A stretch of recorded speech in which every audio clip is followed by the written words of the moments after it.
Okay, good morning. I'm going to discuss about innovative teaching method or a project I have used successfully in my classroom, right? And how it impacted on students' learning and engagement, right? One innovative teaching method I have used successfully is project-based learning, PBL, right?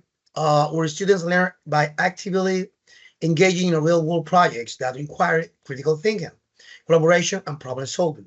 This approach fosters deeper understanding by making learning relevant and applicable, right? I want to give you an example of the implementation right now, okay?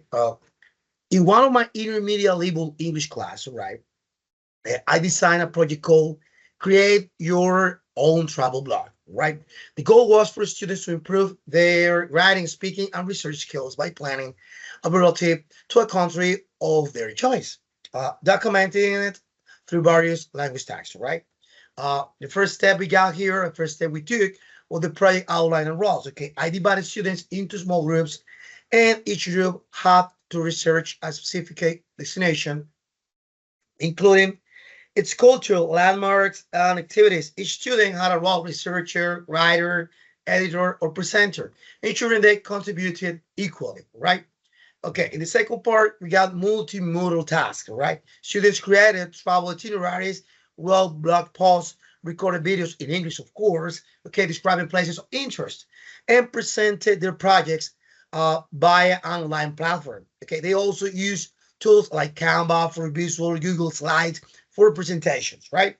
Okay, I got a paper feedback or interaction, right? Student presented the blogs to the class, and peers provided constructive feedback, right? Then they revise their projects based on this input before submitting their final versions, okay? Well, let's talk about the impact on students' learning and engagement, right? It had a higher engagement, right? The real world application of learning made the project fun and engaging.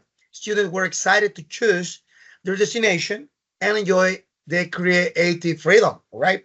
Skill development, right? The project not only improved their English skill like writing, speaking, and research, but also fostered collaboration and digital literacy, okay? As they work with tools and platforms they had not used before. Ownership and confidence. Well, that part was very important to end here, okay, because the responsibility and of completing a comprehensive project gave students a sense of ownership over their learning, right? Their confidence in using English grew, especially during the presentation, right? They were spontaneous in this case, my friends, okay?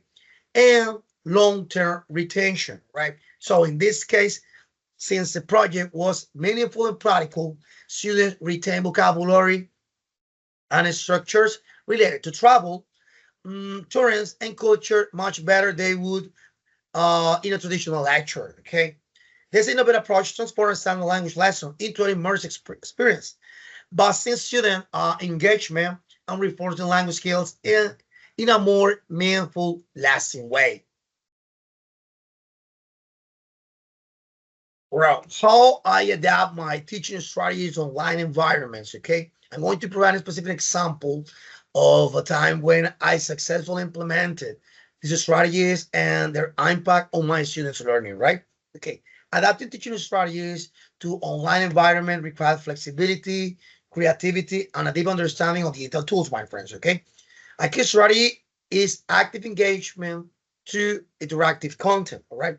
Online environment can sometimes lead to passive learning, so it's crucial to involve students in activities that keep them engaged and connected. All right. An example of this in one of my study, in one of my online classes, I noticed my students were struggling and maintaining the focus during the grammar lessons, of course. To address this, I integrated gamification and collaborative learning through tools like Kahoot, Google Docs, quizzes, Blue Cat, right, and order else there, right? Okay.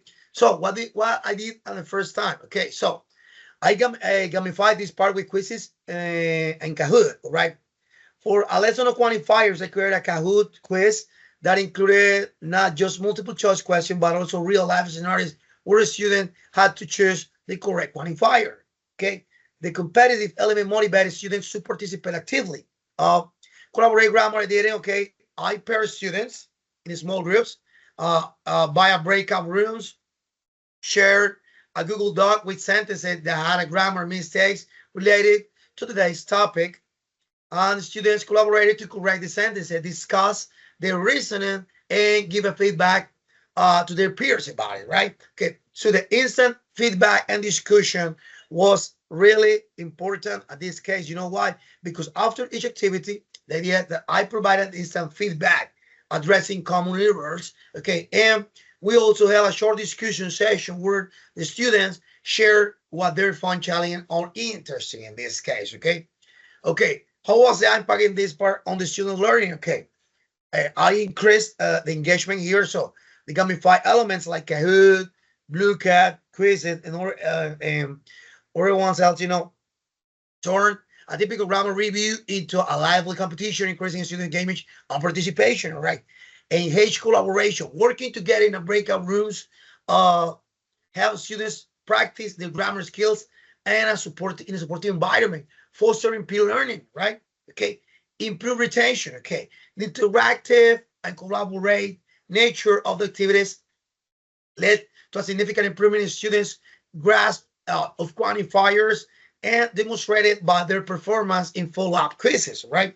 By adapting these strategies to an online setting, I created an environment where students were more motivated and the learning experience felt dynamic and interactive. It's what I did in my class, and I like it a lot because they enjoy this part of the history, right? Okay. And I mean, all the time that I do this in my online classes, it's very, very successful.